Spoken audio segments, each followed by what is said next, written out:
to order. First item on the agenda is a roll call. Please proceed with that. Commencing roll call now. Councilmember Juan Carlos Prado.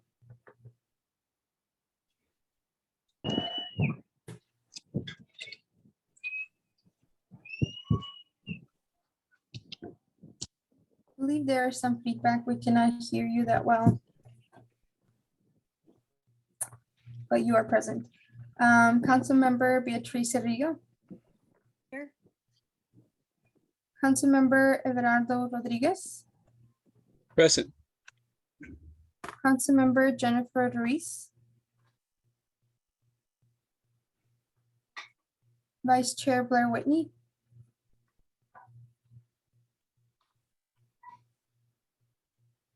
Oh, here, there. Yeah. Councilmember Gabriela AK. Councilmember Celali Curencita.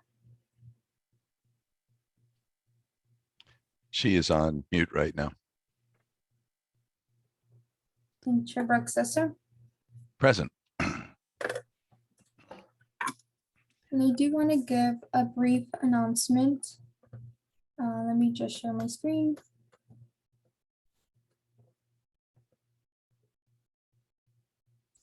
A brief announcement. We do have an interpretation line that our Spanish interpreter will assist us with. The phone number is 1-877-568-4106, and the code to enter is 877-394-869#.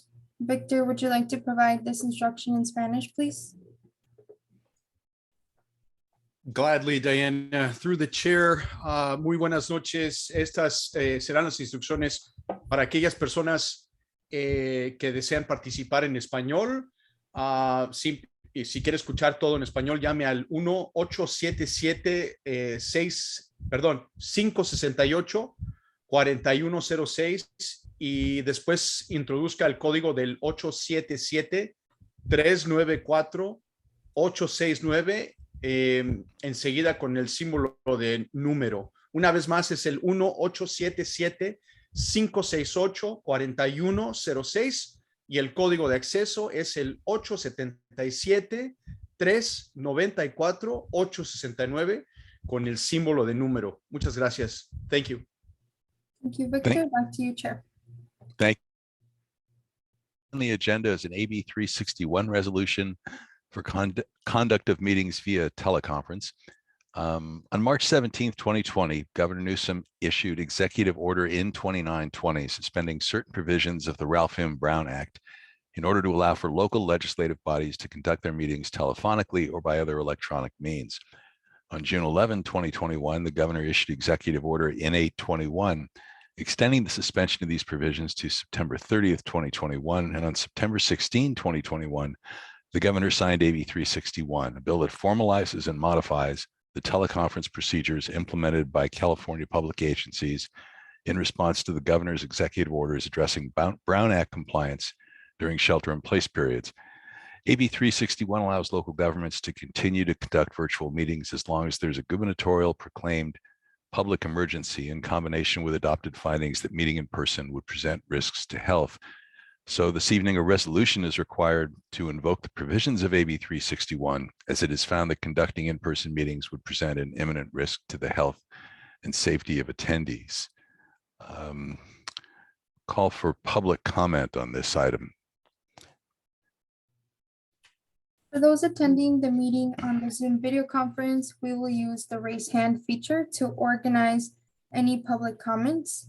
When you hear your name called, we'll send you a request to mute your mic and you may begin speaking. Each person will be given 2 minutes to speak. If you wish to comment, please raise your hand now.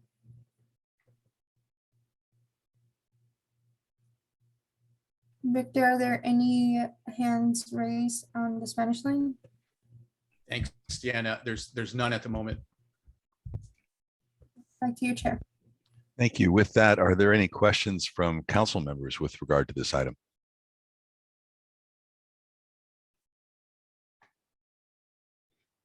I see Vice Chair Whitney with his hand up. Go ahead, Blair.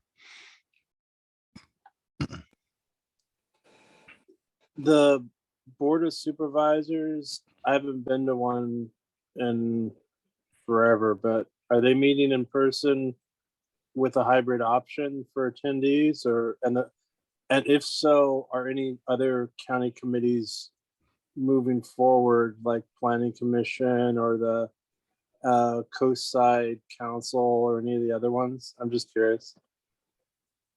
I see Emma in the room. Could you answer that for Blair, Emma, and perhaps give us an update on the progress that's being made on room 101 in the County Government Center? Yeah, the room 101 is ready and available. We just have to confirm the nights. But they are ready and we have the hybrid model available for us. And for the supervisors, it's a hybrid model. I can't speak to the other boards and commissions. Some of them are meeting in person, but I can't speak to them right now. I'd have to get back to you.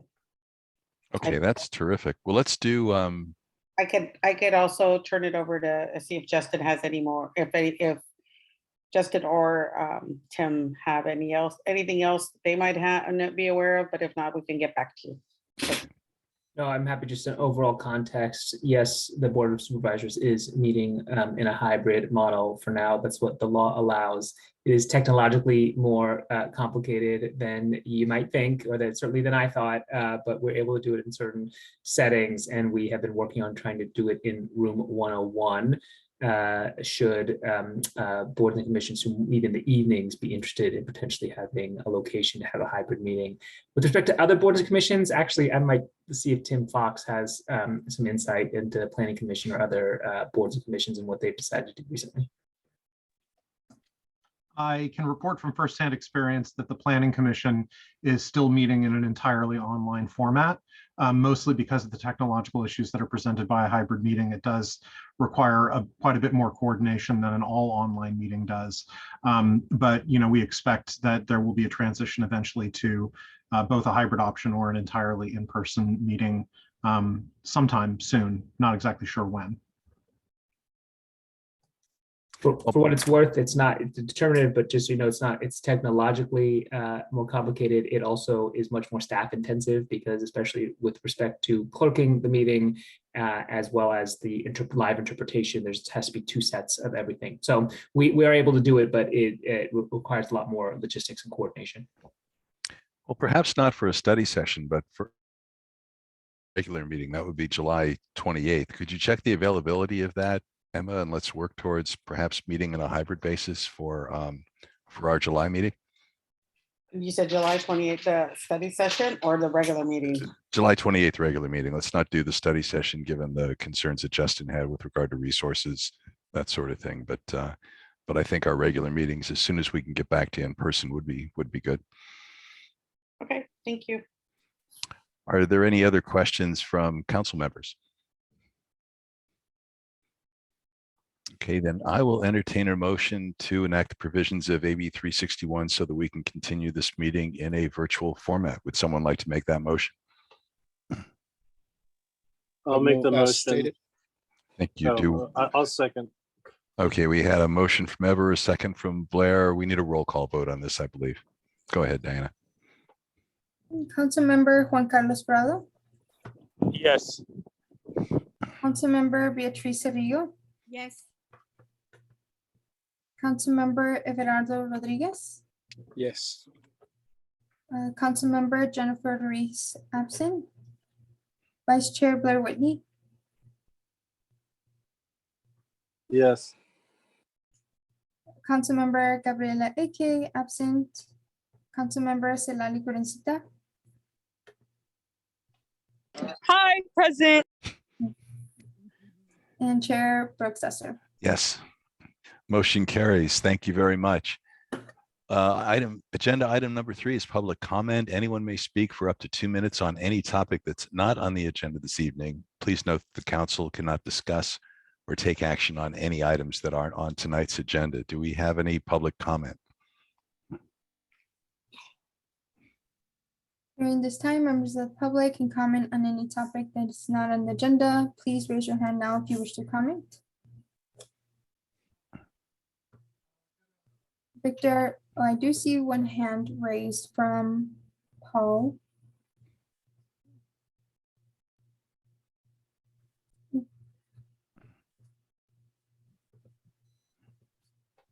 Okay, Paul, you will be granted the access to speak. You may begin when you're ready. Thank you very much, Chair and Council. Good evening. I'm Paul Krupka, Project Manager of the City of Redwood City 10184 Interchange Project. The project is big, bold, expensive, and will dramatically improve traffic, bicycle, and pedestrian function and access for the Fair Oaks community and city at large, and the region for that matter. We're in the process of pursuing funding through a very aggressive funding plan and plan to initiate construction in a few years. Tonight, I want to thank the council for past involvement with us that has helped shape the project. I also want to thank Council Member Ever Rodriguez and the council for Ever's work on our funding plan as a member of our oversight team. I look forward to opportunities to share updates with you and request further support. Thank you so much. Good night. Thank you very much. Do we have any other public comment, Diana? Victor, are there any public comments on the Spanish line? Thank you. There's none at the moment. Back to you, Chair. All right, thank you very much. Agenda item 4 is a presentation this evening from the San Mateo County Sheriff's Office with regard to 4th of July response plan, particularly, of course, relating to fireworks. Presentation is going to be made by Lieutenant Mark Myers. Lieutenant Myers, the floor is yours.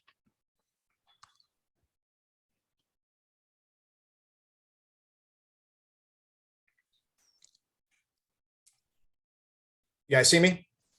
Yes, we can. All right, guys. Hey, it's nice to be back. Sorry, I just when I printed out my presentation on the PowerPoint, I did 2 slides per page, and I got to realize that I can't read the 2 slides per page anymore. So I was trying to magnify it.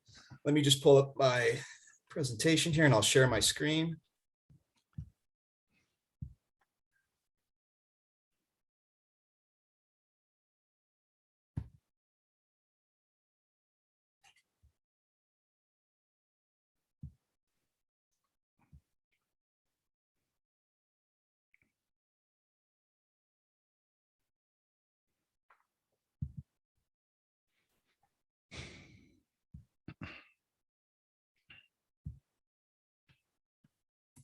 All right, can everyone see that? Yes, we can. All right, so this is our response plan for July 4th, 2022. And then I'm also going to a review of some recent gunfire activity and some other calls for service that we've been going over. So we met with Redwood City last week. We're going to be collaborating with them for, of course, the 4th of July parade, their downtown festival. And then we're going to be helping them out with the fireworks show, which they'll be having this year out on the barges. We're also going to be pushing out 3 extra 2-person patrol cars in North Fair Oaks to concentrate on fireworks and gunfire activity. Redwood City is going to try their best to put some up, but right now they're having some staffing issues due to a lot of people out on injuries. One of the other things we're going to be doing, I talked to Emma, and they're going to be sending out postcards, and then we're also going to be doing our electronic signs like we did last year. We're probably going to have to, I got to see where the construction currently is on Middlefield. We just want to make sure we put those in a good area where everyone can see them. And then we're also doing our social media blasts that we did last year on Instagram, Facebook, and whatnot. When Redwood, and when we had our meeting with Redwood, we have seen an uptick, especially with juveniles in possession of what we consider dangerous fireworks. A lot of them are dangerous, but these are especially M80s, M100s, M1000s. And unfortunately, there is a large amount of these, what we call mortar fireworks, which are the commercial fireworks that should actually be dropped down a mortar tube. But Redwood was having a big issue with juveniles downtown, where they were actually going down through movie theater alley and around the restaurants, actually launching these mortars at people.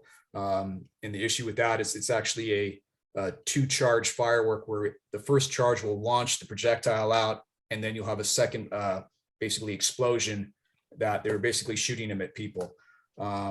So they've taken a zero tolerance, like we'll take, especially juveniles, if they're in possession of these fireworks, they can be taken to juvenile hall. Juvenile hall has agreed to take them, and then we'll be prosecuting any arrests we have with the district attorney's office. And then also we're going to be conducting some follow-up investigation.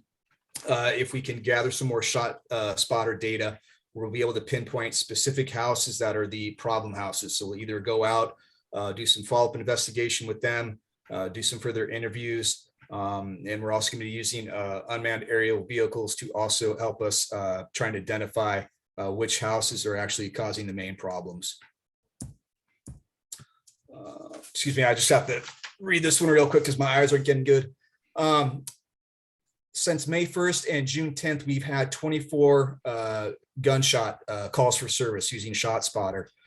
This is over the whole county area, all of our jurisdiction. In North Fair Oaks, this year we had 11 ShotSpotter activations, where last year we had only 7. So we have seen a uptick in the amount of gunfire. Last year during 4th of July and New Year's, I believe there was only like 1 or 2 gunshot activations during 4th of July, and New Year's actually had very few too. So we had seen a reduction of gunfire. Unfortunately, we saw an increase in fireworks, but now we're seeing an increase in gunshots as well. Specifically on the 14th of May, we had 10 rounds fired on the 200 block of Berkshire, where a subject was seen firing them into the air. We recovered several shell casings, which we can use as evidence and put into our database. So if we arrest someone with a firearm, we'll be able to match that up. Likewise, too, at Warrington and Halsey, we located 5 spent shell casings after we had another ShotSpotter activation. So I know fireworks are everyone's main concern, but we've seen kind of an uptick in a lot of gang activity, unfortunately. And we have seen an uptick in the number of firearms being seized, specifically ghost guns, through our gang task force, or just through our regular patrol. So we have seen a lot more activity out there as far as guns and the ShotSpotter activation. So while I know everyone wants to concentrate on the fireworks, my main concern really is trying to make sure that we can stop this gunfire. I'm sure everyone heard the EPA had a homicide a couple weeks ago where, 2 teenagers, 15 years old, shot another teenager in the head point blank range. And now, we had a system with the arrest of those 2. So once again, they had 15-year-olds with Glocks with 20 round magazines. So we're really trying to focus. We'll try and focus on fireworks, but my main concern really is the gunfire and trying to take care of that. So last year we issued a total of 7 citations right around the 4th of July. 3 of those were for the county ordinance, the new county ordinance that was adopted, and the others were for the health and safety code, which is basically the section that we cite people for dispossessing fireworks. I've had several meetings with county council, my bosses, and the supervisors. As far as I know, last year there was a lot of publicity behind the county ordinance. And what we found working last year, 4th of July, is that it was very difficult to enforce. There's a lot of caveats to it where people don't have to have permission to be on the property. And if the homeowner didn't know the person's on the property, it's very easy for them to, in my opinion, get out of the county ordinance. So a lot of times we felt it was easier and more appropriate to simply cite them for the simple possession charge, which was the health and safety code violation, which would be filed by the district attorney's office. So we haven't had any citations issued so far this year for the county ordinance. Last year, just our 911 calls for fireworks for 4th of July day or night, I'm sorry, North Fair Oaks had 63. And then you can see followed by Emerald Hills, San Carlos had 41, so a tight second. Millbury had 28, and the coast had 32 up north, 32 in Half Moon Bay, and the South Coast just had a few, but a total of 230 fireworks calls in all last year. We're going to be doing our social media awareness blasts. So we're going to be doing to all our jurisdictions, Half Moon Bay, Millbury, San Carlos, and we'll be doing in North Fair Oaks. I'm sorry, I didn't put the North Fair Oaks one up. I just didn't have the final version of it yet. And then we'll be doing it in Spanish as well. And then real quick, I just want to show one more slide if I can.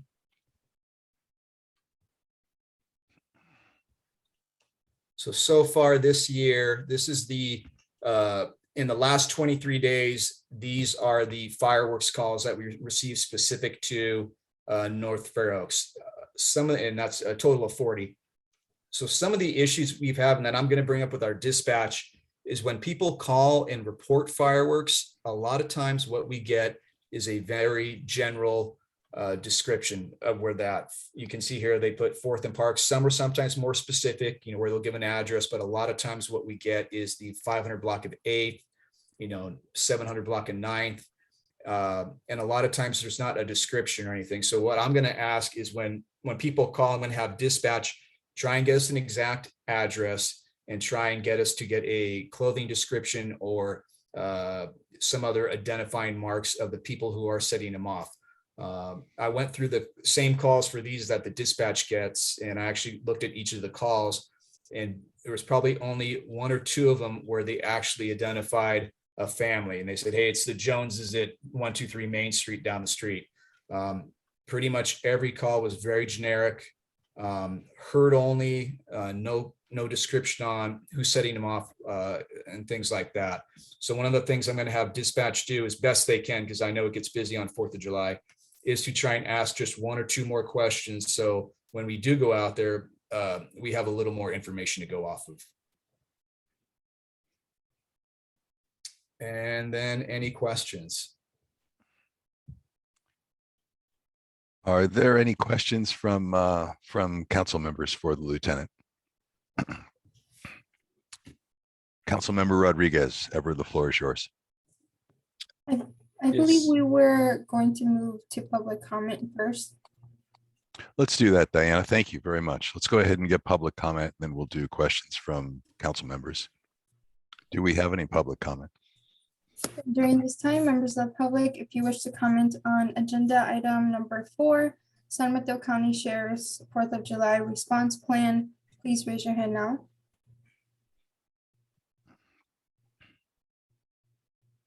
Victor, are there any public comment on the Spanish line? Thank you. There's none. Okay, back to you, Chair. Okay, then back to council member. Yeah, thank you, Lieutenant, for your presentation. At some point you mentioned, when you mentioned gunfire increase, you alluded to gang activity. Has this been corroborated that is gang activity, or could it just be, anybody? In my opinion, it's gang activity and gang related. We have seen an uptick in activity of the Norteño gang in the North Fair Oaks area. There is some internal power struggles going on. We also know that there is some issues with how our gang members are perceived and overall the prison gang. So yes, it's just, in my opinion, it just isn't, Joe Blow firing off a few rounds from his pistol. A lot of them are consistent with 9mm handguns, rapid fire, 10 or more shots going off, and no one in the area. It's not like, and this is just my opinion, but it is in the areas and near residences where we know that gang members hang out at. Thank you. My other question is, what is the citation protocol, including the enforcement? As far as just issuing a citation for fireworks? Right. Well, I mean, therein lies the issue. So I worked 4th of July last night, and when I went down Warrington or down Halsey, the whole block's out. I mean, literally the whole block is out, and I have families up and down the street lighting off fireworks.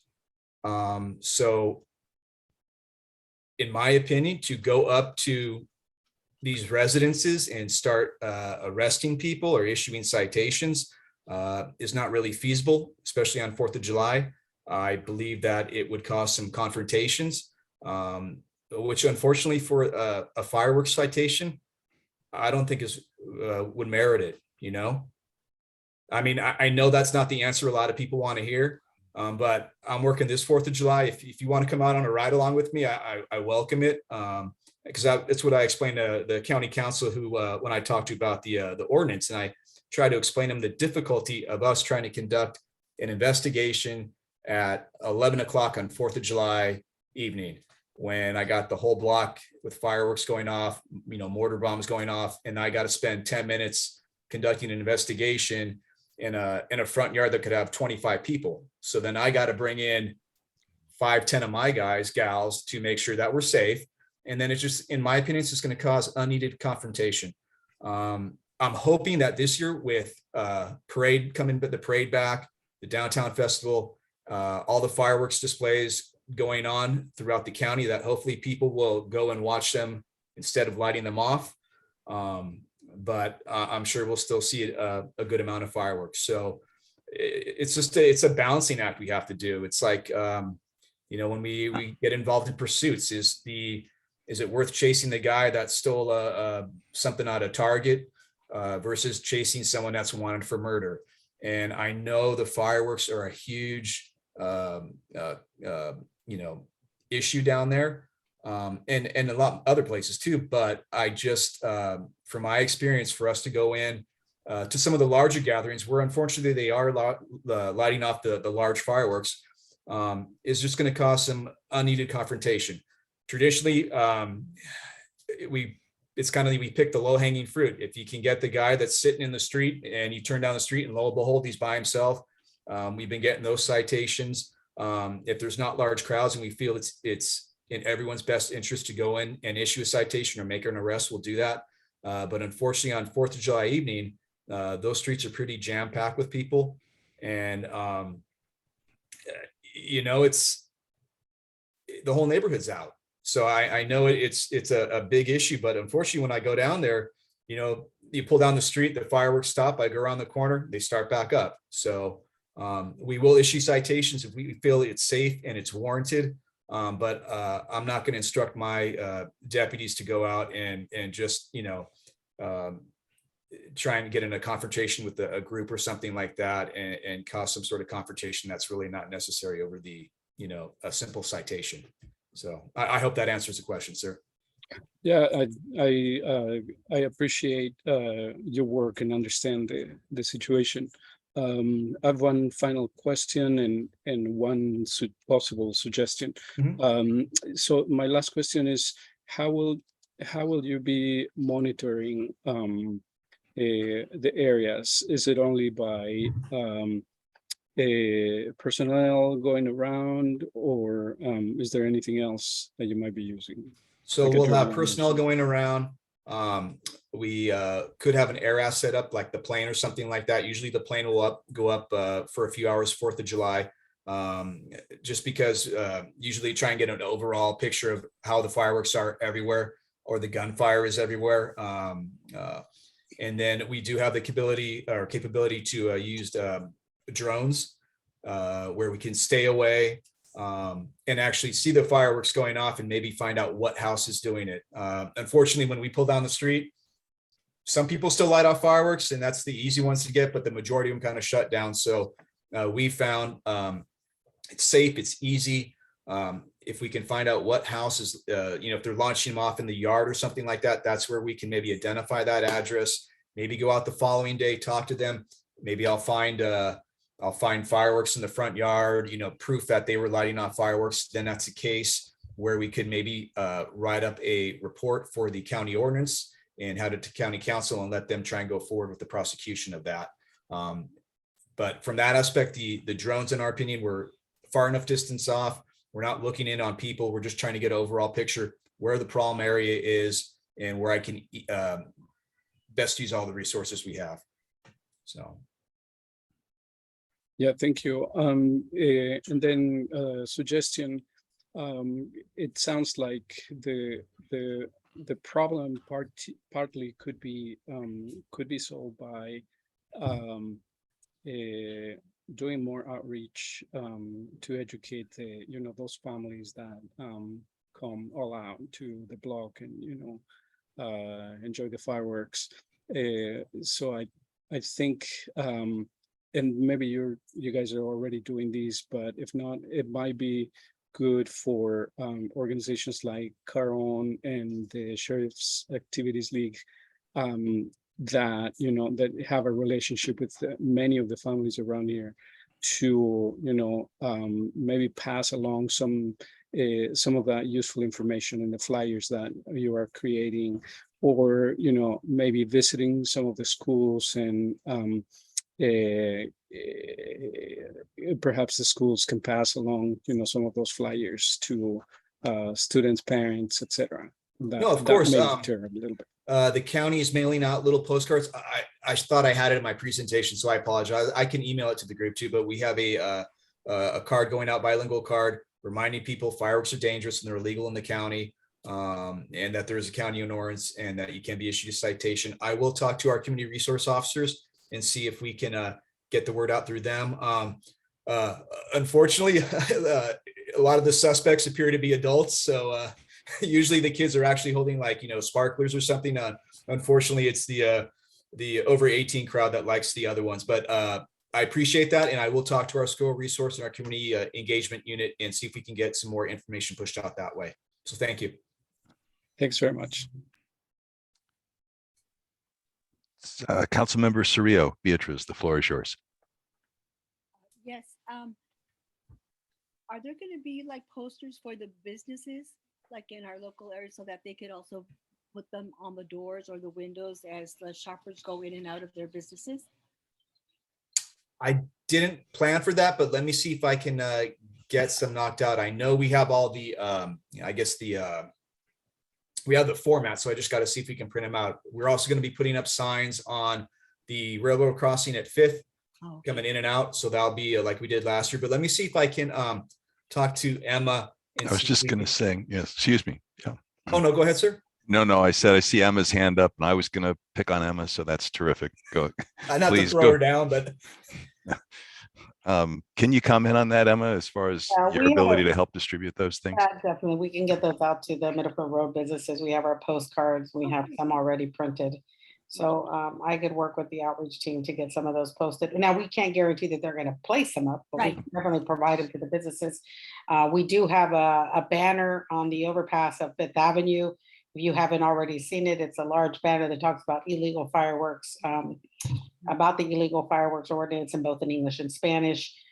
This is complementary to everything else that it kind of supplements the work that's already happening within the sheriff's office, OCA, the postcards, broad announcements of everybody. I should have, you all should have received a postcard by now, if not any day, about illegal fireworks as well, because every resident in the county in North Fair Oaks also received that. So we are working very closely with Mark's shop, with Mark directly to make sure that trying to identify any gaps. And, of course, if there's, more information that comes this way, happy to support that. Thank you. Thank you, Emma. Councilmember Whitney. Blair, you have a question? Please go ahead. Lieutenant, thanks for the presentation. Last year, I think I asked about like an amnesty box or something where we can encourage people that, kids pick up fireworks from friends and mom finds it in the closet, doesn't want to get anyone arrested or in trouble. I take it to the fire station and just drop it off. I checked last year and, the Menlo Park Fire Department headquarters was closed on Friday. I went to the sheriff's substation and you have to call, there was no one there. So I went to Redwood City Police and there were 2 fireworks that someone gave me and they were nice enough to take them. And they said, it's kind of a big deal because it's like a hazmat or like a IED. And they don't want people surrendering big black powder tubes and all that stuff. So I appreciated the difficulty of my request last year, but I still like the idea of a gentle approach to de-escalate the fireworks, turn in some stuff and get a Slurpee gift certificate or something. Yeah. Let me see what and I do remember you mentioned that last year. Let me see what we can do, because traditionally, I just forget the fire station right downtown what the number is, but the main fire station, our actual bomb unit has to drop off a blast containment barrier, because the problem is sometimes when people turn these things in is we don't know what they're turning in, and it could be everything from sparklers to the black powder. So from like a fire standpoint, and like from our bomb unit standpoint, that really freaks them out, is just having this ability to kind of put whatever explosives in there. And then the problem is too, I don't know if we, put in at the fire station.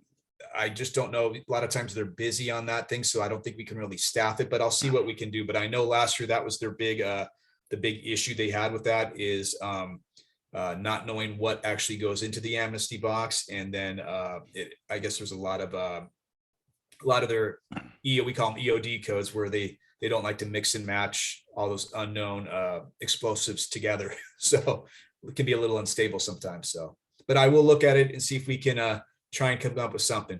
But that was the issue last time, was they just didn't like the ability of people just to drop off whatever they had. Because what we have to do is take basically where it's a big metal cylinder that you put explosive material in if you don't know what it is. So then after they collect all that, then we'll take it to our range, and then they have to put into another container. And then there is actually a regional collection where by CAL FIRE and the Department of Justice, where they'll actually burn it and blow it up. So the problem with the collection of the fireworks like that is just a huge safety issue for them sometimes by not knowing what you're getting. But I'll inquire again. Do we have any other questions from council members? I do see a hand raised in the attendees. Not sure if you want to take a public comment. What I'd like to do is we had attendees before. Let's finish up with council member questions. And then if we have an additional public comment or two that comes in, we can address that after the council members are finished. I'd like to keep this discussion going with the council. Are there other council members who have questions for the lieutenant? I had a couple, Lieutenant. Sure. You said we had 63 firework calls in North Fair Oaks last year. And if I read the chart correctly, that's the most of any geography in your service area. Yes. From Redwood City. I understand that's not in your jurisdiction, but just as an order of magnitude, I'd like to know how 63 stacks up versus what they see in Redwood City. Let me see. I don't have that data with me right now. The problem is for Redwood City, we get all that information from ShotSpotter, because North Fair Oaks is basically triangulated around it. Redwood City only has a little further area down to Rollins Road and all that. So, but let me, if I can reach out to them and get their numbers, but I can assure you they're probably similar to ours or just the same. They have the same issues we had. They had the same challenges with their city ordinance they adopted. It was much like our county ordinance and the LA ordinance. So they have similar issues we have, and the same frustrations we have. So we're just trying to tackle the problem together. The one thing we are just having in all the law enforcement having right now is staffing.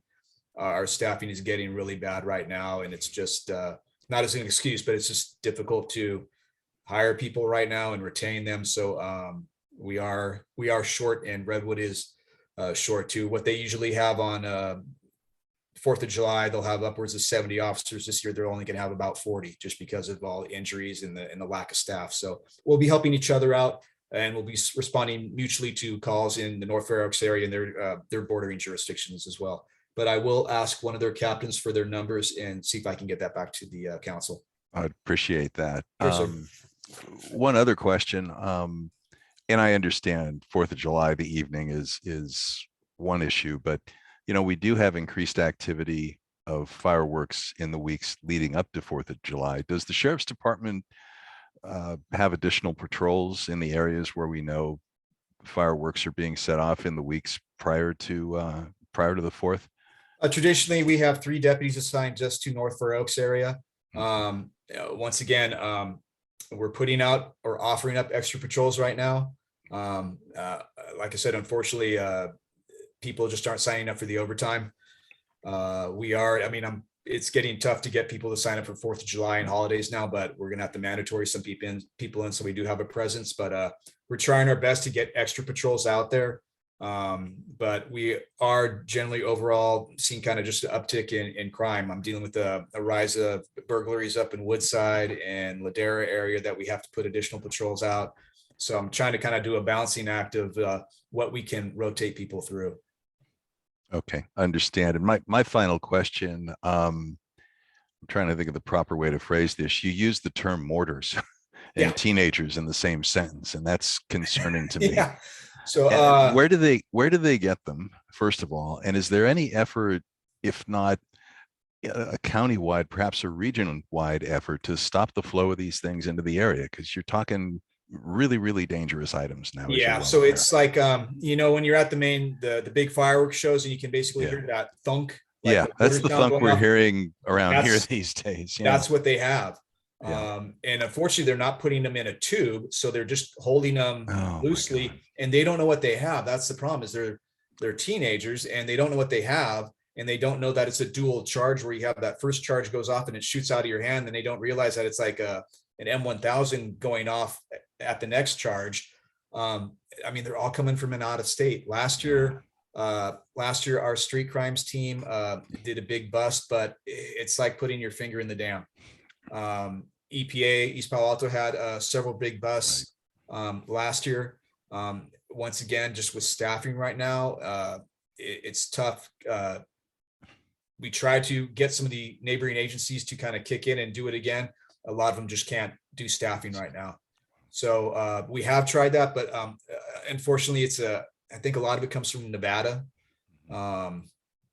People are actually just going up there, making runs up there, and it's not really regulated, and that's the big issue. But my main concern is we're going to have an injury or a possible death or something like that, especially as I have seen. It's not the M80s or the Roman candles. They're getting like explosive grade. Yeah. So You got my attention with those. Okay, I understand. Councilmember Rodriguez, you have another question.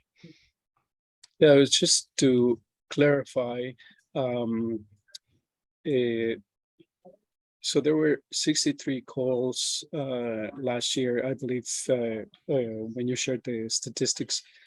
And are the calls considered to be the same as explosions, or are those different from what the spotter reports? no, the 63 calls are people actually calling our dispatch line reporting fireworks.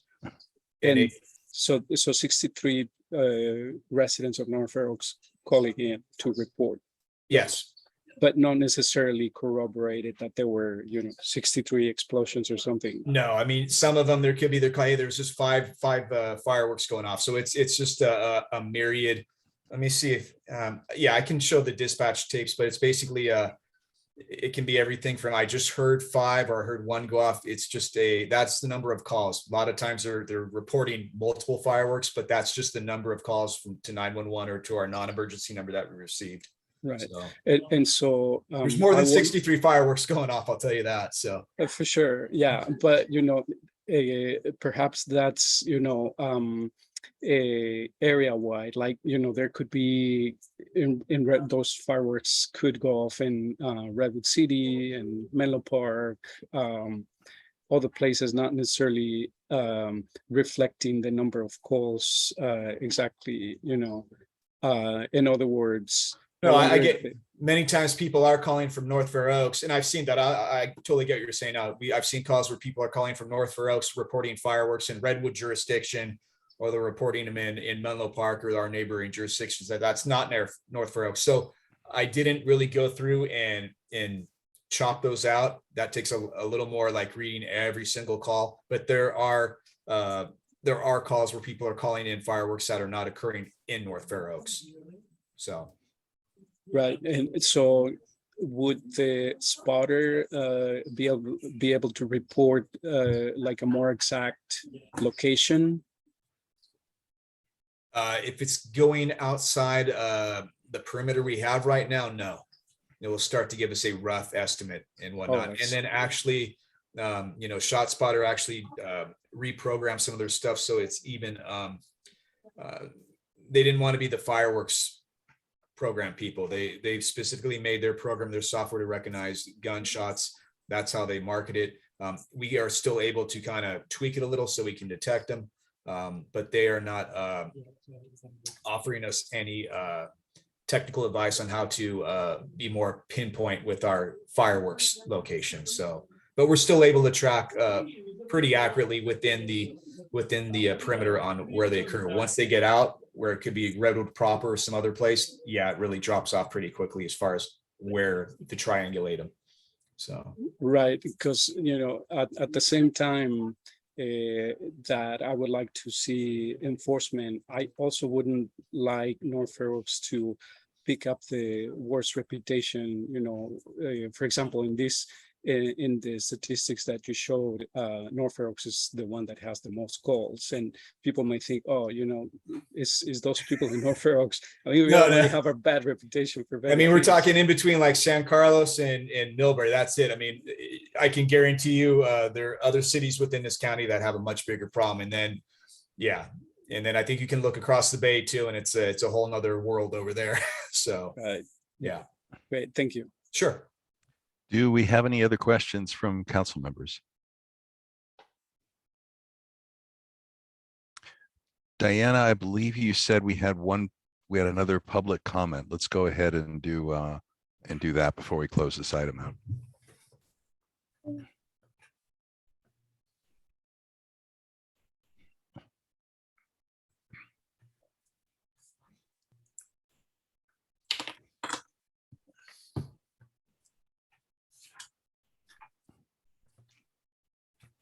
Okay, Greg, we will grant you the access to speak and you may begin when you're ready.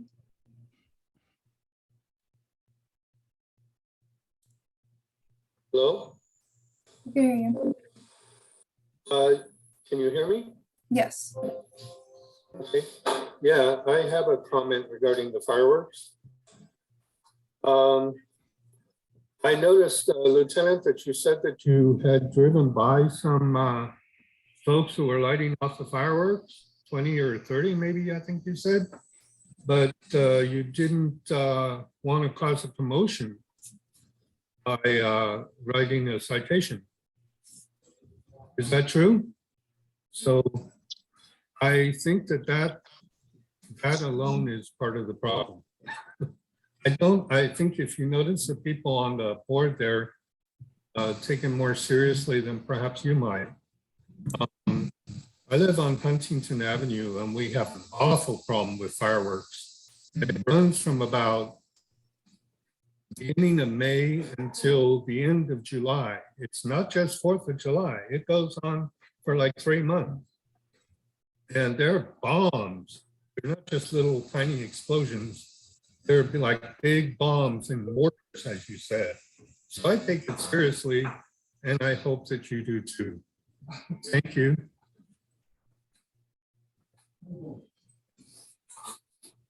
Okay, well, thank you for that comment. Do we have any other public comment? I do not see any other hands raised. Back to you, Chair. Okay, well, seeing none, thank you very much for your presentation, Lieutenant. And if there's anything that certainly the council or I don't want to commit OCA, it sounds like you guys are working very closely together, but there's anything that the council can do with regard to suggestions to the Board of Supervisors, something like that, please let us know. Appreciate your work, appreciate your presentation tonight. Thank you. Yes, sir. It's good seeing everyone again. We'll do our best, and then I will try and get working on an after action report for you too as well. Thank you very much. Everyone have a good night. Thank you. Next agenda item number 5 is a presentation from the North Fair Oaks Bicycle and Pedestrian Railroad Crossing and Communications Connection Study. That presentation is going to be given by Joel Slavitt, who is acting program manager for active transportation. Joel, the floor is yours. Oh, thank you, Chair. I'm going to share my screen to bring up the presentation.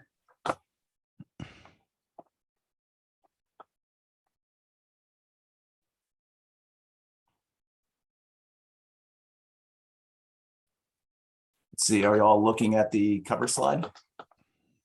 Yes, I can see it. Okay, great. Well, thank you, Chair Esser and members of the council. I'm here to share a presentation as an informational item on the North Fair Oaks Bicycle and Pedestrian Railroad Crossing and Community Connection Study. In addition to tonight's presentation, we're proposing to come back to the council later in the study process during a review of the proposed design alternatives and before the final study report goes to the board. For tonight's presentation, I'll provide study context and speak to the study development process. Then I'll go over the project structure and speak to our community engagement, focusing on our first phase of engagement activity. So the goal of the study is to overcome barriers to improve bicycle and pedestrian safety and access within the project study area in North Fair Oaks. It's also about equity and prioritizing improvements to make it easier to walk and bike in a community that has had a relatively higher concentration of vulnerable residents than other parts of the county, many of whom are transit dependent and may not have access to a car. Looking at adjacent Redwood City and Atherton on both sides of North Fair Oaks, these communities have multiple crossings of the Caltrain tracks. However, in North Fair Oaks, there's only one crossing of the Caltrain Corridor, which is at 5th Avenue.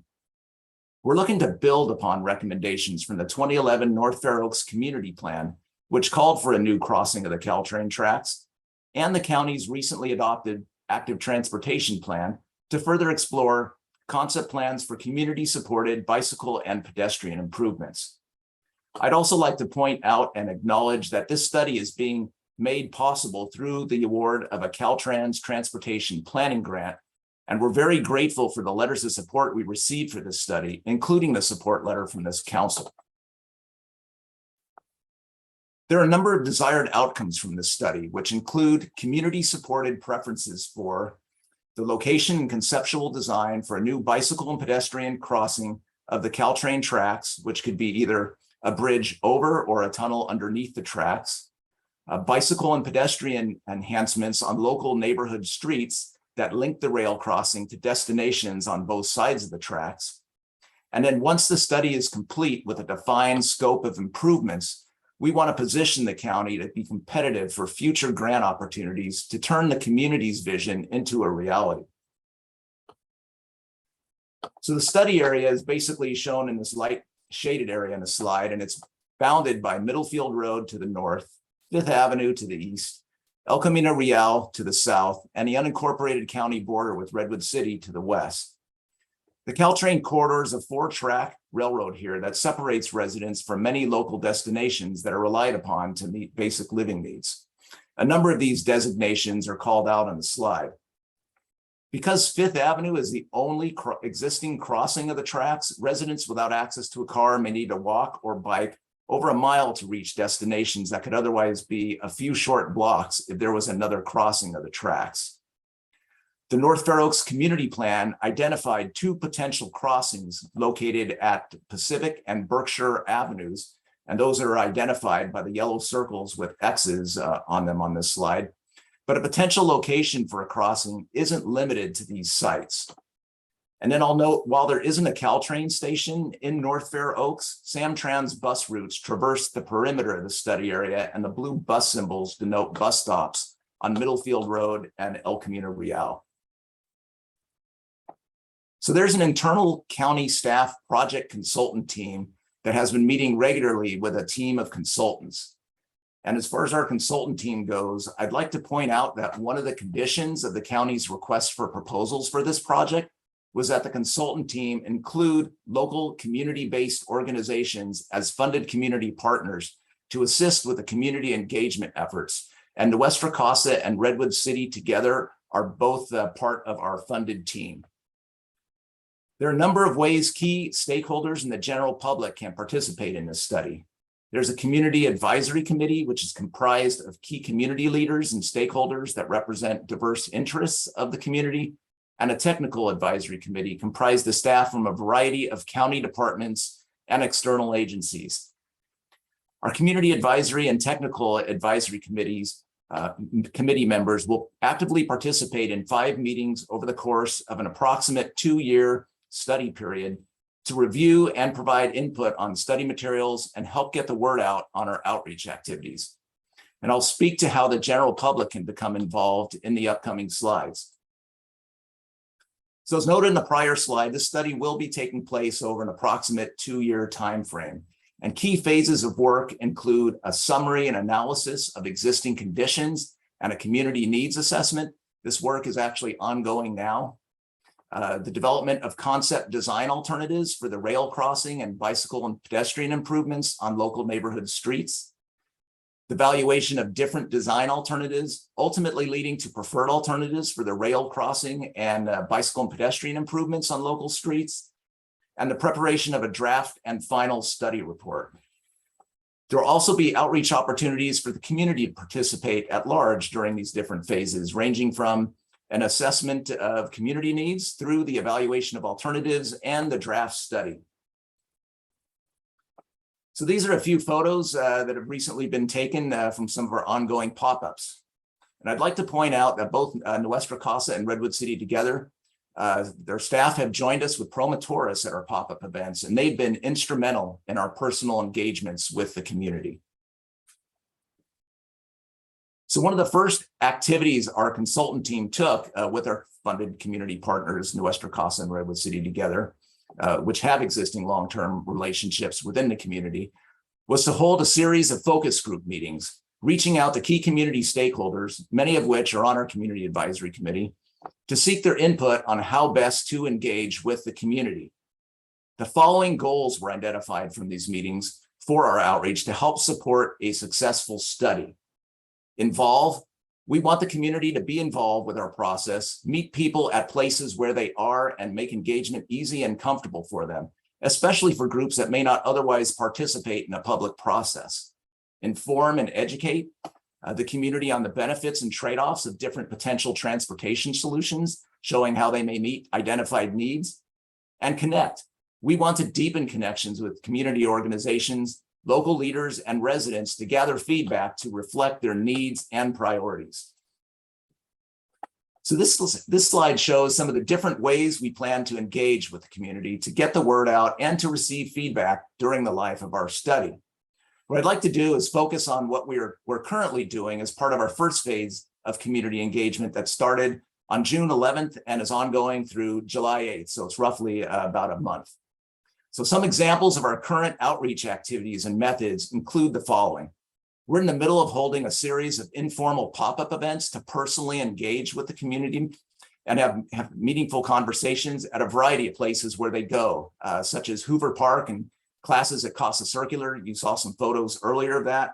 We went out to the Fair Oaks Library. We're going to a number of local supermarkets. We're holding a special event at the Siena Youth Center actually this Saturday that includes, in addition to a pop-up, a community bike ride in celebration of the new bike lanes on 5th Avenue. And then yesterday, I gave a presentation to English as second language class at Familias Unidas. We have both paper and online surveys out now that are both in Spanish and English, seeking input on how people travel today, how the Caltrain tracks may affect travel patterns, and needs and priorities that community members would like addressed. So I noted on the prior slide, we held focus group meetings early on with key community leaders to help develop our plan for community engagement. We sent out a postcard mailer informing residents about our study and encouraging them to take our survey, which was sent last week to approximately 1,700 addresses in the study area. We're using social media channels and have encouraged both our technical and community advisory committee members to also post information about our study and survey on their media channels. And I'll tell you something that's pretty cool. We have the California High-Speed Rail Authority that's on our technical advisory committee, and they posted this on their media channels. And that's pretty huge because at the end of the study, when we go out and seek grant funding, they've actually just helped us get the word about our project out there. And so finally, last but not least, our new webpage is up and running with information about the study, location of pop-up events, and a link to our survey and space for people to send us comment. So this provides a general overview of our study. This slide actually includes links to our dedicated study webpage, nfowalkbike.org, our online survey that's open through July 8th, And I'd just like to say, we encourage anyone who lives in the study area or who regularly travels to it and has had to cross the Caltrain tracks to take our survey. And we have a general email where you can send comments and questions regarding our study. So that concludes this presentation. I'll be happy to take any questions that you may have.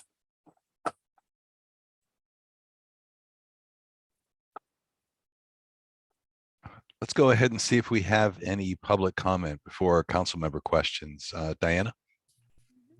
During this time, members of the public, if you wish to comment on agenda item number 5, North Fair Oaks Bicycle and Pedestrian Railroad Crossing and Community Connection Study, please raise your hand now.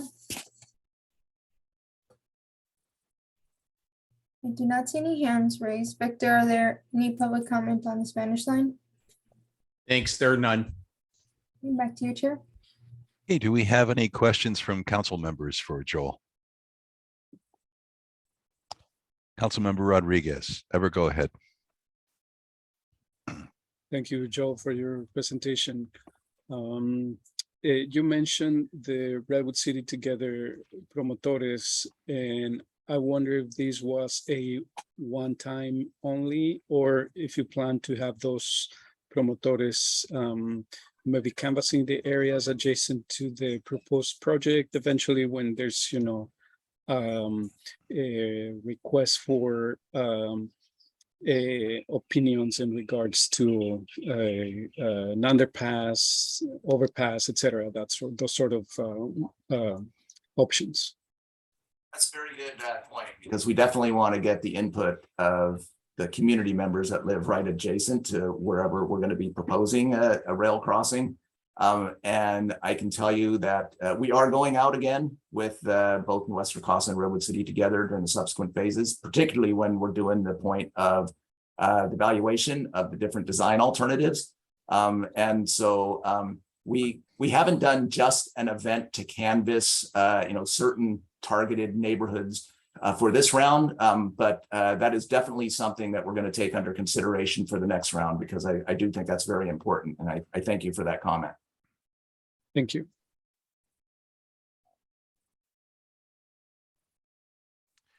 Councilmember Cirillo, excuse me, Beatrice, the floor is yours. Thank you. When you talk about these events and where to go, I would suggest that you have a table with information and come maybe later toward the evening or maybe during the day to the corner of 5th and Spring, the market.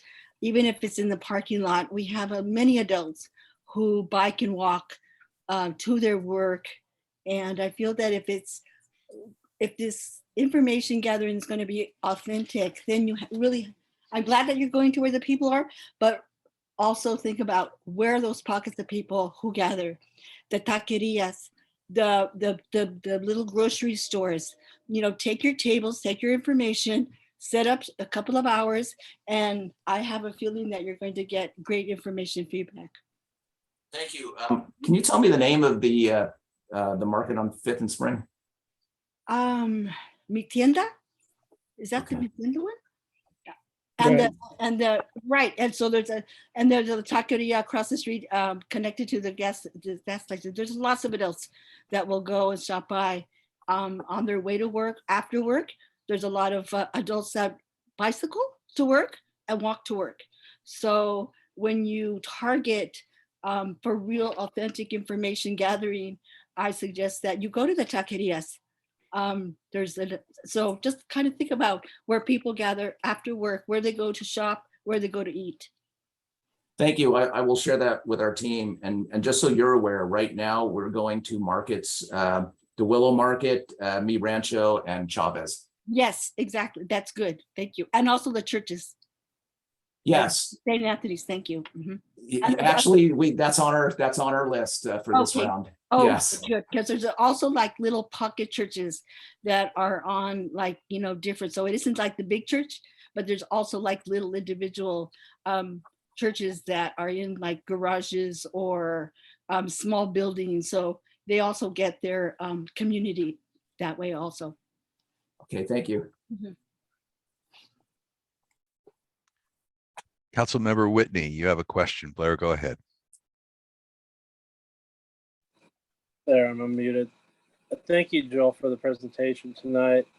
I'm excited about the possibility because I live near the St. Francis Center and the Siena Youth Center on Buckingham.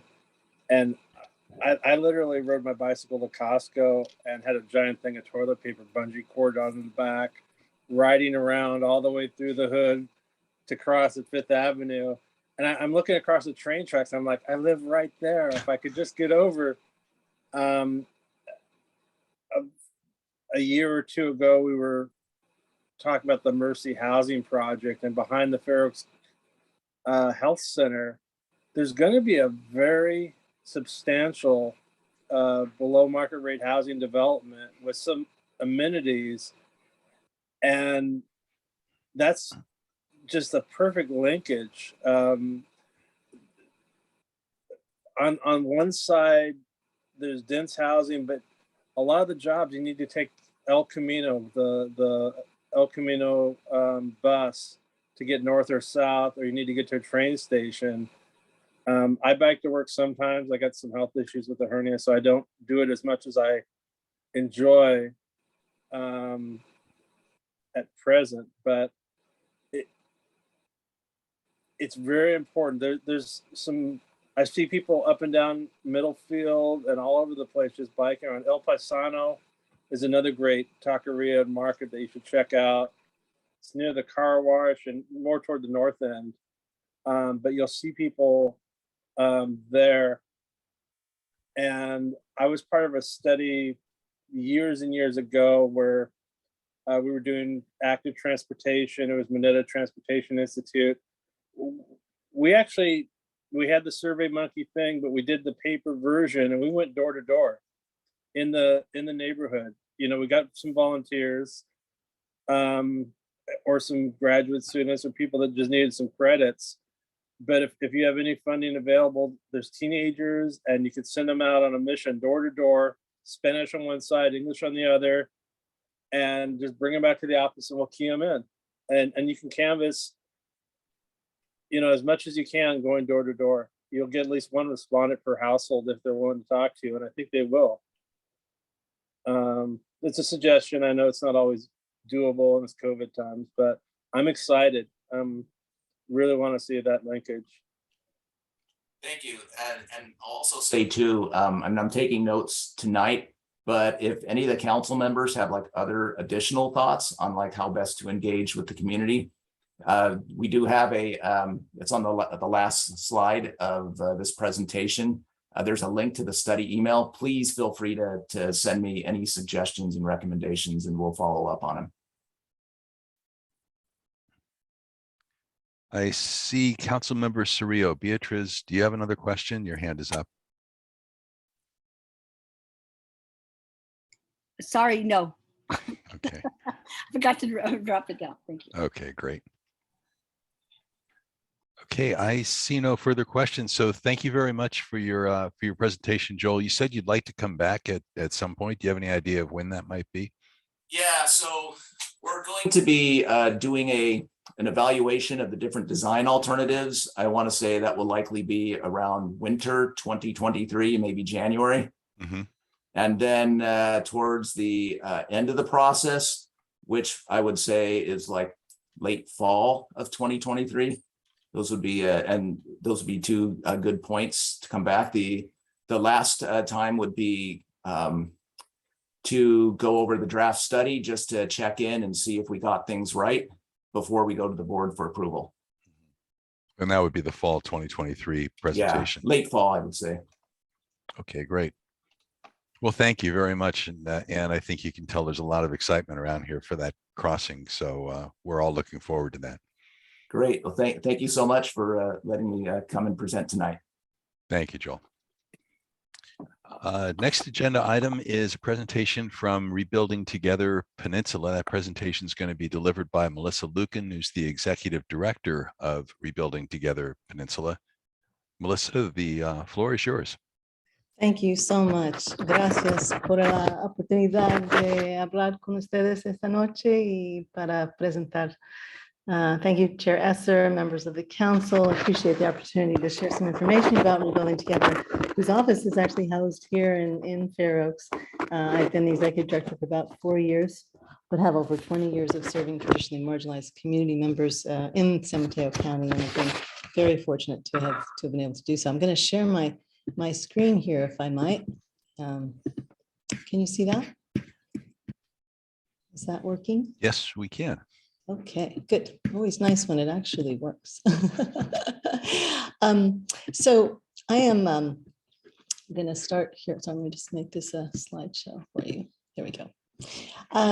So I'm going to break this up just very briefly. I know you've had a long evening, but just want to give you a general sense of who we are, what our work is in the community, and how you can help. I know some of you may be familiar with our work, so I won't go into a whole great lot of detail, but I did just want to emphasize that we are really about neighbors helping neighbors to help strengthen communities in the county, and repairing homes, revitalizing communities, and rebuilding lives is essentially what we're all about, with a vision for safe homes and communities for every person. For over 30 years, we've been the primary go-to agency for the peninsula, partnering with members and local groups, because we truly believe that each person deserves to live, learn, work, thrive, and age with dignity in a safe home.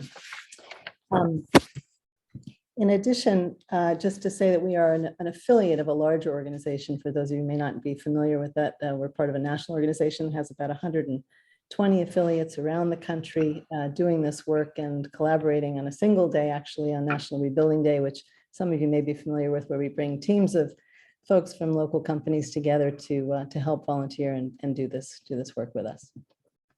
So when you think of home, you probably think of things like forming memories and having safety and love and connection. And those are often the things that we hear. But often for our folks who reach out to us, of course, living in their homes, asking us for some help with repairs means that they're experiencing either sickness, uncertainty with regard to how they will juggle the balance of paying for groceries or maintaining their homes, many of whom have lived in the community for decades.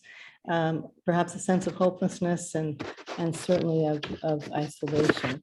I can tell you that we have had just recently a homeowner in Fair Oaks that we repaired the roof for with funding from Measure K from the county, whose roof was literally collapsing, and it was just lovely to be able to do some major repairs, as well as some of the minor ones that we've done recently on the mobile homes in Fair Oaks, with a woman recently whose son is severely disabled and who had fallen in the course of trying to support himself without a wheelchair, and pulled the sink out of the wall. We repaired the sink. When she had to call 911 to get to the hospital, the police had to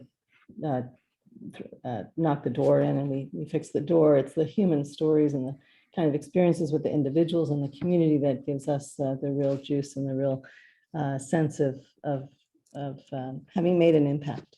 As most of you know, falls account for 80% of accidental injuries, deaths, and in individuals 85 and older, and about 20% of deaths for those that are 75 and older. So just a simple home modification like a handrail or a grab bar and improved lighting can prevent those falls and the subsequent costs of those injuries, of course. And for some seniors, these modifications are like the difference between staying in their homes and having to live elsewhere, or even to live in an institution. And feel free to stop me if there's any questions. So it's not unknown to those of you who are here tonight. I know that the Bay Area is the highest income inequality in California, and that the challenges regarding affordable housing options prevail. We like to think of ourselves as helping preserve homes, enabling people to retain intergenerational economic security, and to manage their financial challenges with regard to, as I said, to delayed repairs. So our work, what do we do?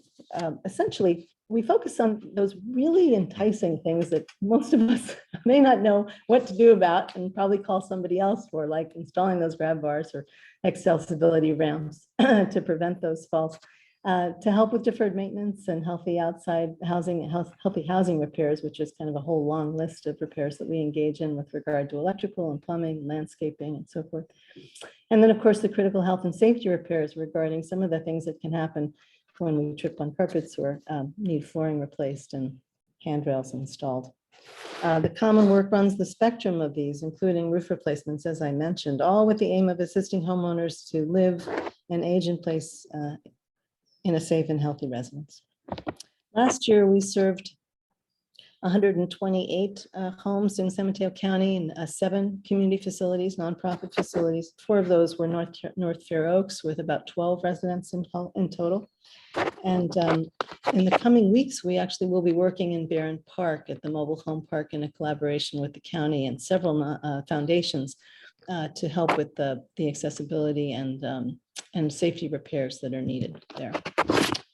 So in terms of who we serve, about 2/3 of our households have a person with a disability in the home, and about 3/4 of them have a senior living in the home. 2/3 are members of the BIPOC community. This actually is a photo of a woman who was one of the original Rosie the Riveters, actually a home that we provided some support for. She lived in her home for 75 years, was the first Black family in Bellhaven. But anyway, we provided a ramp for her and a bunch of amenities in her kitchen. So in terms of our impact, as you can see, we actually conduct both impact and satisfaction surveys on a regular basis. And what we hear from folks over and over again is that we have made the difference for them, not only in terms of their mobility and their sense of ability to stay in their homes, but just their overall feeling of reduced stress and happiness, the ability to reach out to others, to feel as if they have a community. We bring in upwards of 1,500 volunteers at a time over the course of one day and up and down the peninsula, and having the courage to have someone who you don't know in your home, of course, is a big hoop to jump over. And once they do, they're often very grateful. Since 1989, we've donated more than $45 million in time and materials with the help of about 90,000 volunteers, and annually provide skilled staff and volunteers to them, as I mentioned.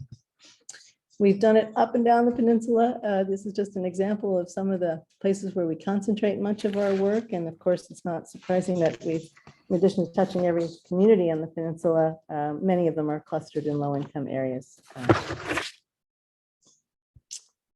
So before I close, I just wanted to suggest that there are several ways in which you all can help.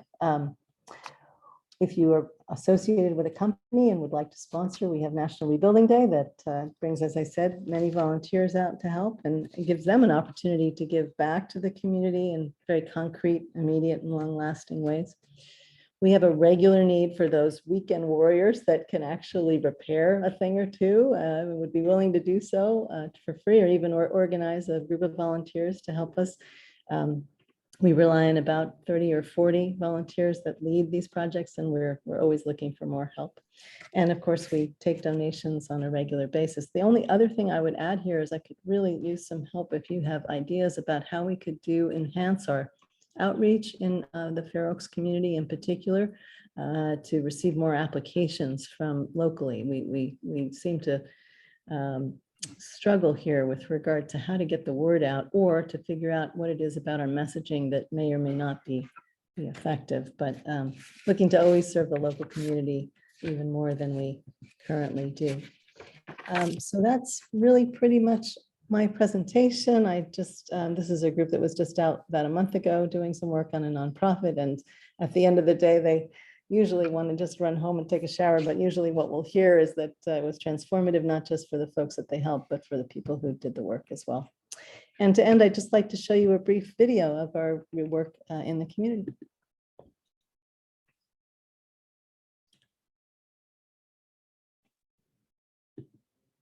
$136 homes repaired.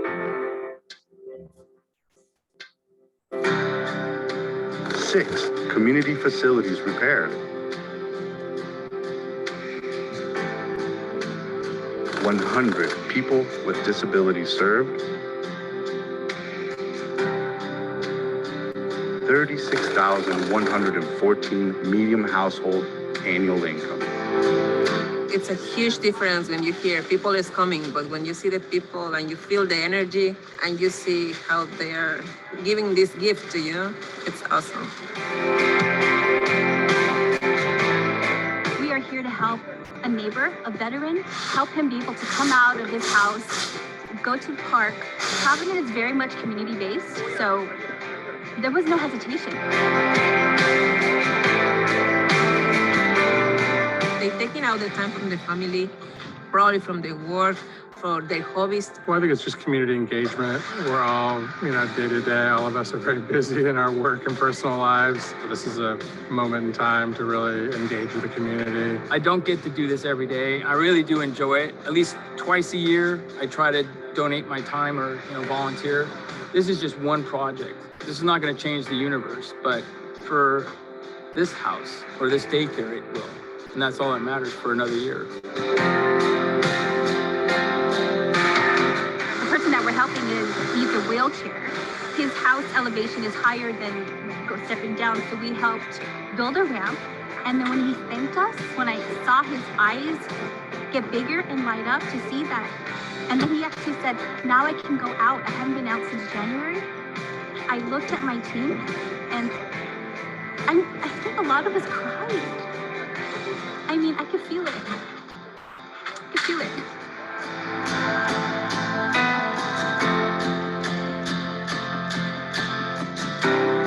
I could have never got this done myself. You people made a difference for everybody. This is beautiful. This is what I need to get out of this house. I've been locked up since January at home. I couldn't get outside. So now I got sunlight. I go to the new park across the street. Got freedom again. COVID showed who has the means, like to live comfortably at home. And then you realize people who don't have the means and can't get out of your house. I just re-emphasize the importance of a safe shelter. It's more important than ever that we redouble our efforts to make sure everyone is housed in a safe environment.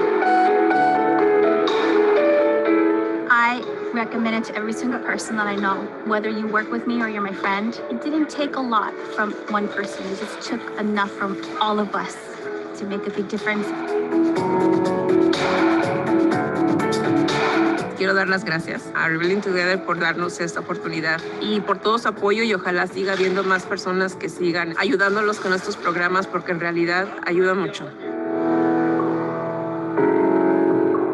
We allow homeowners to age in place. If we're not present, then homeowners would go to nursing homes or assisted living facilities and lose that equity. It allows homeowners to stay in their homes, keep that generational wealth passed down to their family members. For over 30 years, that's been what we've been about, is neighbor helping neighbor. That's how we got started, and that's what we continue to do. And we're still out there doing the work. We're still providing safe homes for people to shelter in. We're still responding to the need just as we always have been.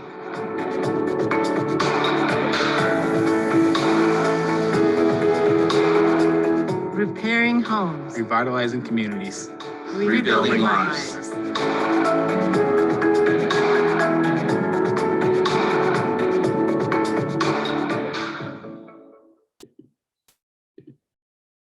And I'm happy to answer any questions. Let's take public comment if there is any for Melissa. Can we check, Diana, and see if there's any public comment? Yeah, during this time, members of the public, if you wish to comment on agenda item number 6, we're building together peninsula overview. Oops. Okay. Okay. Please raise your hand now if you would like to give a public comment. Victor, are there any public comments on the Spanish line? Thanks, Diana. There's none. Back to you, Chair. Then we'll take questions from council members. Do any of the members of the council have questions for Melissa? Light construction. There we go. Council member Rodriguez, Ever, I see your hand up. Go ahead, please.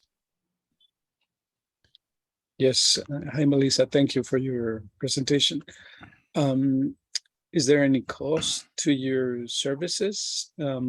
And what is the threshold or the income that people need to have to qualify for your services?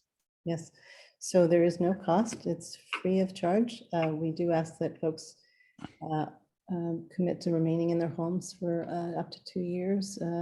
And also, we just basically ask for income eligibility, which is 80% of the AMI, or we use the HUD regulations generally, so the ones that are common for other nonprofits. Thanks. And my next question is, do you normally work through referrals, or how do you identify people in need? And most importantly, how do people find you? So basically, we have many referrals from the local community. In fact, oftentimes people will see us working at someone's home and inquire as a result of seeing us doing the work. We have referrals from many of the county departments, housing, health, and so forth, and many of the nonprofits as well, as we operate as sort of part of the network of nonprofits locally. But as I said, we could really use some help with our outreach, and I'm always looking for places to bring postcards and, do presentations like this. And well. Yeah, I didn't see any contact information from you shared. Maybe I missed it, but in any case, if you can share that, either through the chair or Diana, that'd be great. Absolutely, be happy to do that. Thank you. Are there any other questions from council members?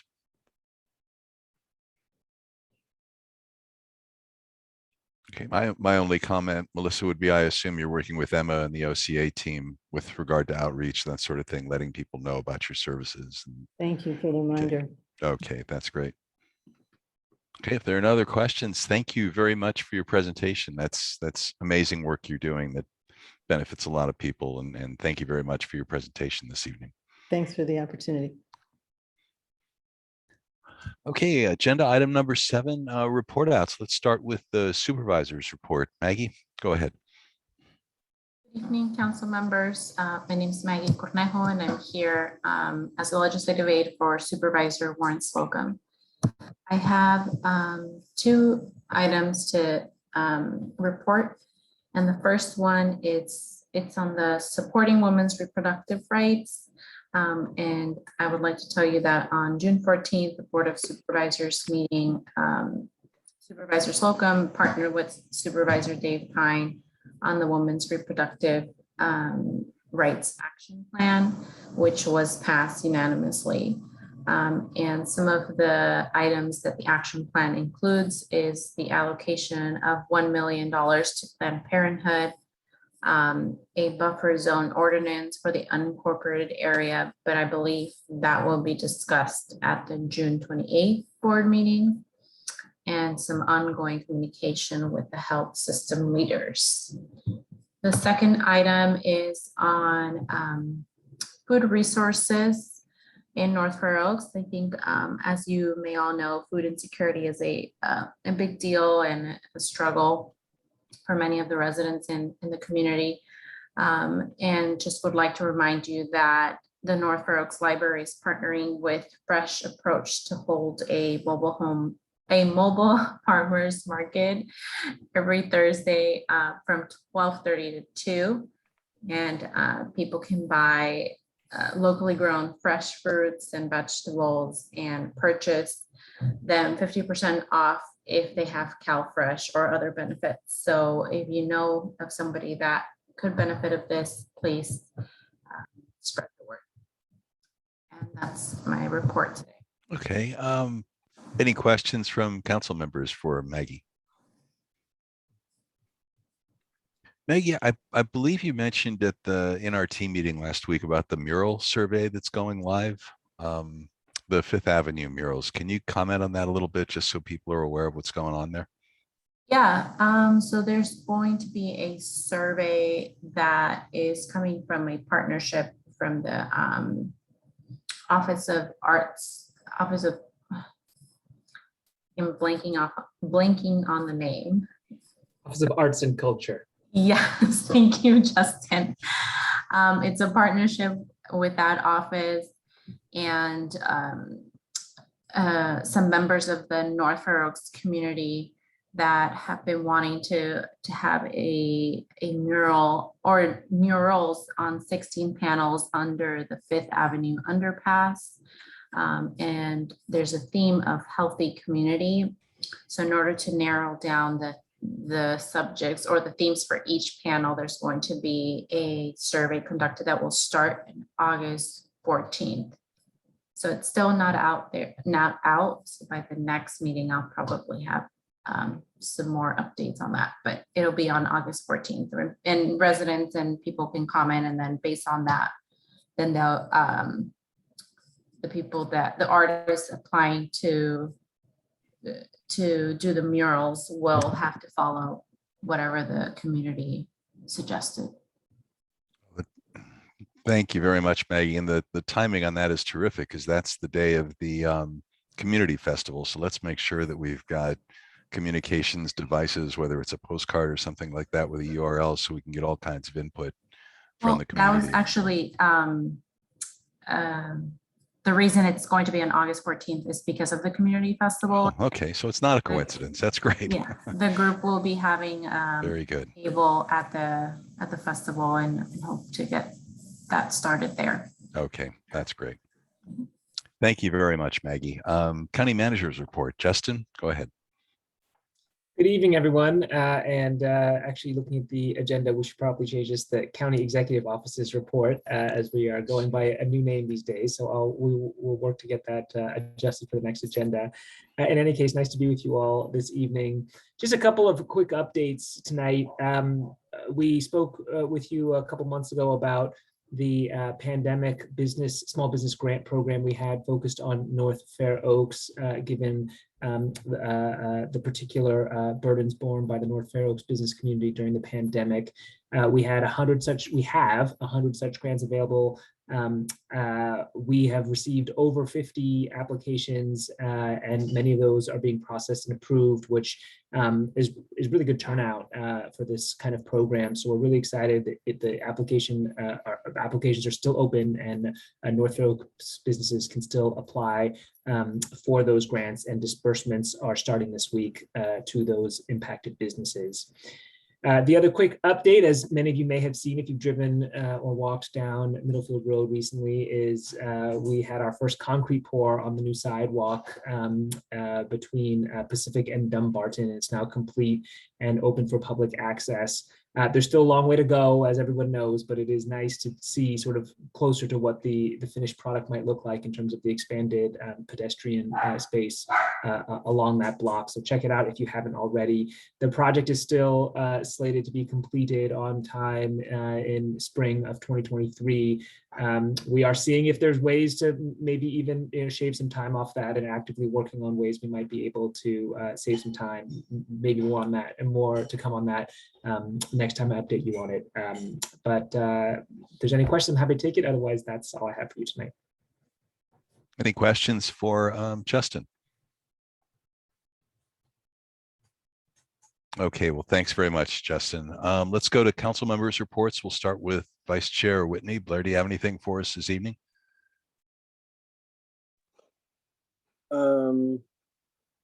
Nothing other than something I saw in the newspaper today. The Hanky Panky is shut permanently, and the locksmith shop next door bought it. So the neighborhood's character, I guess, improved.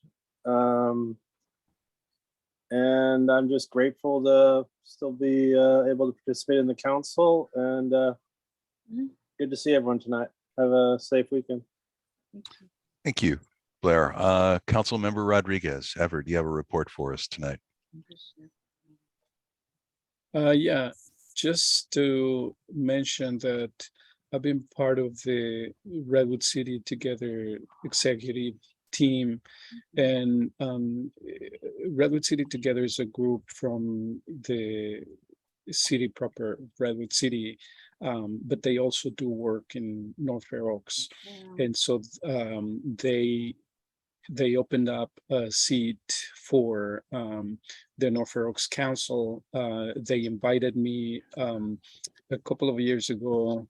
I joined, and they are drafting, I guess,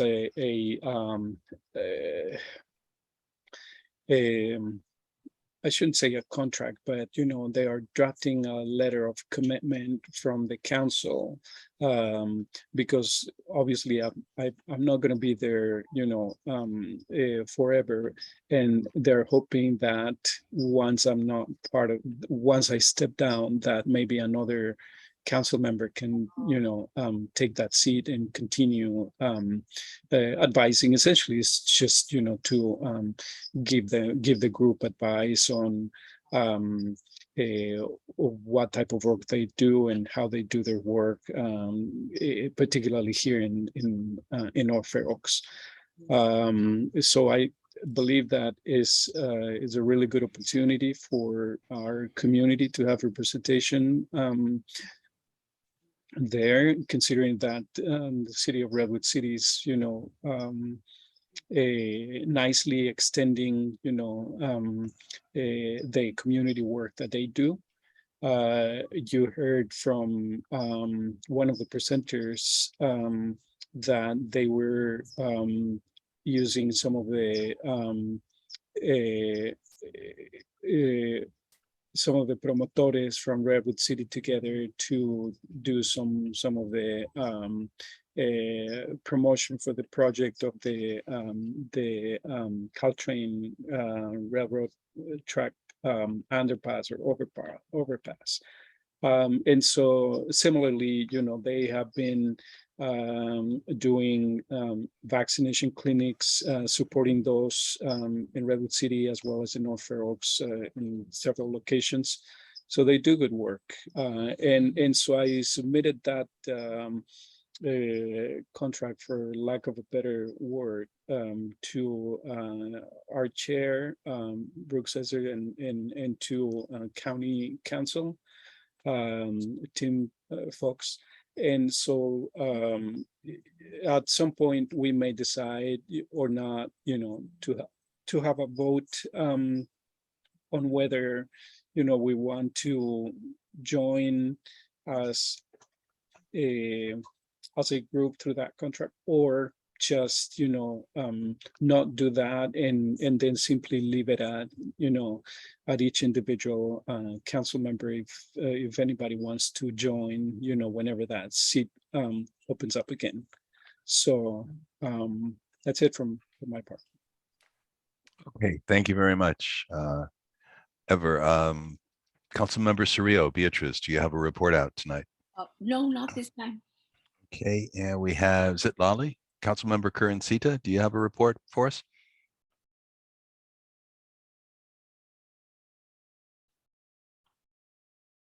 You're on mute, Zitlali.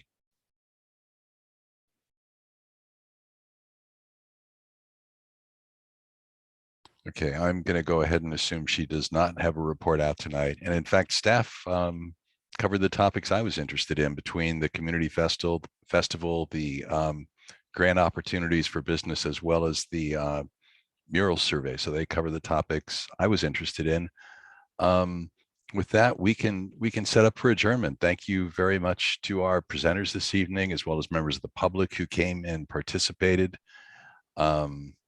As always, thanks to county staff, Emma, Victor, Kenny, Diana, Justin, Tim, and Maggie for their support.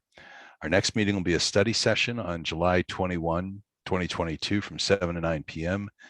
We're going to get an update from planning and building on the housing element that supports the revision of the housing element, and we're going to do a deep dive actually into the inventory that's going to support our RENA goals for the next 8 years. So get a sense of where housing is being planned in North Fair Oaks to meet our state mandated housing goals. We're also going to hear from the sheriff again with regard to parking enforcement. So with that, I will entertain a motion to adjourn. I'll entertain, I'm sorry, I move to adjourn the meeting.